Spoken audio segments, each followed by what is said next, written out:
என் குடும்ப உறவுகள் அனைவருக்கும் வணக்கம்.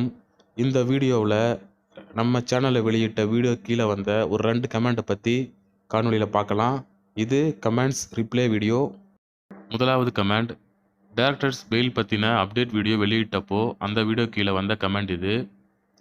இவர்கள் பெயில் கிடைத்த பிறகு இவர்களுக்கு கண்டிஷன் இருக்குது, அதனால் இவரும் பேச மாட்டார்கள், எம்டி பேச மாட்டார், பணமும் வராது, எல்லாம் இப்படியே உருட்டி கொண்டு இருப்பார்கள் இந்த அப்ளைனர் அனைவரும் அப்படின்னு சொல்லிட்டு நண்பர் ஒரு கமெண்ட் பண்ணியிருக்காரு.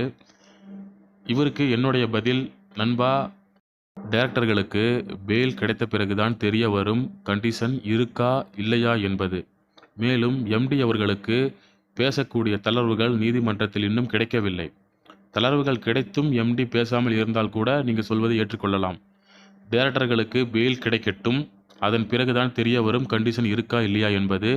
எம்டி அவர்களுக்கு மக்களிடையே பேசுவதற்கான தளர்வு நீதிமன்றம் வழியாக கிடைக்கவில்லை. கிடைத்த பிறகு எம்டி அவர்கள் பேசாமல் இருந்தால் நீங்கள் சொல்வதை ஏற்றுக்கொள்ளலாம். அடுத்த கமெண்ட், குமார் ராஜா அப்படிங்கிற நண்பர் கமெண்ட் பண்ணியிருக்காரு. கூடிய விரைவில் காவல்துறை தரப்பில் நியூஸ் பேப்பர் விளம்பரம் கொடுக்க போகிறாங்க.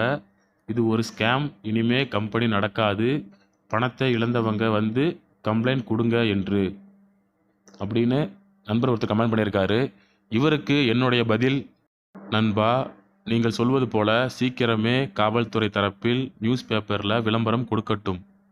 ஆனால் நீதிமன்ற தீர்ப்புக்கு பிறகுதான் ஒரு நிறுவனம் மோசடி செய்துள்ளதா இல்லையா என்பது தெரிய வரும்.